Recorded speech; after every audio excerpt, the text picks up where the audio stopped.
Welcome back. It's time for Media Watch on France 24, our daily look at the top stories in the international press and on social media. James Creedon has the lowdown. Good evening. Good evening. How are you?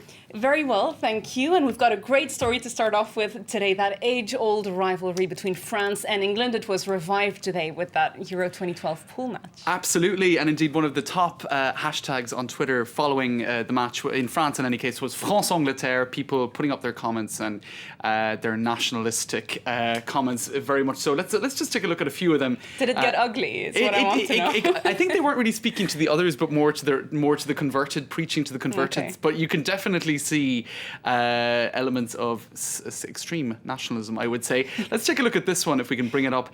Yes, Ox is going to turn those ribbity, rabbity frogs inside out. Hashtag God Save the Queen.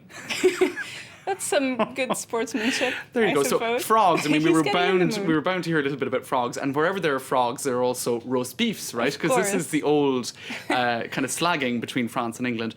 The French call the English roast beef. Yes. Because Yes, they do. They eat roast beef. Right. So here's one, I think, if I can pull it up. Oh no, well that's not it. That's ouch. not it. That was a bit That of hurts. unnecessary historical digging up of history.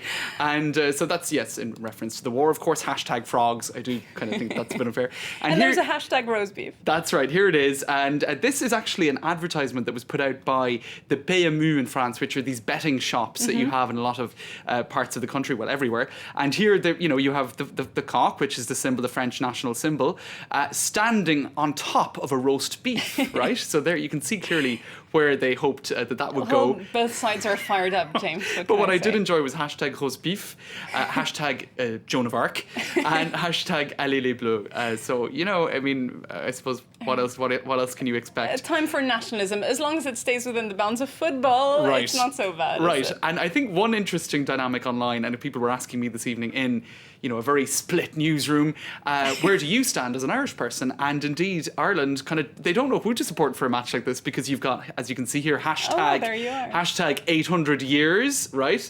Which is the whole historical reference, and hashtag Thierry Henry. I don't know if we can see that, but Thierry Henry, of course, is a French star player who famously handles the ball during the France-Ireland match Yes. for the World Cup qualifiers last year. So not a very popular man in Ireland. So I think the Irish vote, so to speak, was somewhat split as regards that. And speaking of Irish, there's a few Irish fans out. That's a photo that's doing the rounds on social media, worth pointing All out. right. So a lot of commentary on the Euro Yes. 2012. There was also today some bad press for David Cameron. It seems he simply forgot about his daughter. He left her at a pub. Yep. How did that happen? Yup, whoops, right? How it did was it an happen? oops moment. Well, what happened was this was near his Chequers summer home, or the second home of the Prime Minister, the second official residence, and his daughter, by the name of Nancy, was in the pub. They were with other parents. It was a kind of a group of people. David Cameron thought that she had gone back with the mother, Samantha Cameron, and vice versa. So there was a big kerfuffle 20 minutes later when they realised, where's Nancy? And got I guess back it's in. a classic, but when you're David Cameron, it becomes national This news. is it. So, but people have been teasing him because he has famously been touted as somebody who's very chillaxed, right? Now, there was a kind of a media, media effort to portray him as somebody who's very chillaxed recently. And now they're saying, well, is he a little bit too chillaxed, maybe? Has he gone too far? Right? And there was this headline in the Telegraph. This is from last month to illustrate that communications The whole chillaxed effort. thing. He's so chillaxed. There he is with a pint, and he plays karaoke By the fire. and tennis and forgets his daughter. Right? But the Guardian have been quite funny. One of their blogs, this has brought out a whole series of confessions now. From parents. From parents and That must be journalists. good. Because one journalist for The Guardian says, well, I actually did forget my daughter at the fishmongers once.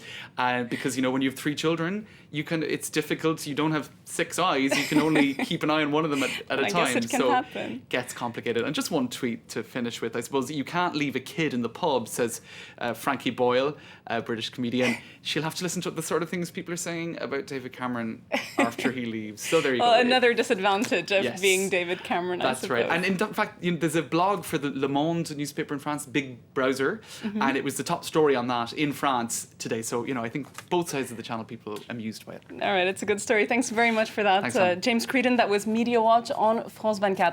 Stay tuned. A fresh news update is coming up after a quick break.